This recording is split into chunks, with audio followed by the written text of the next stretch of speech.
বিরোধী সরকার,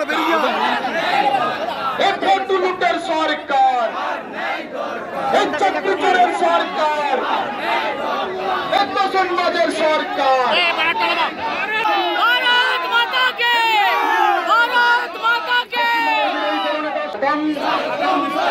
হিন্দু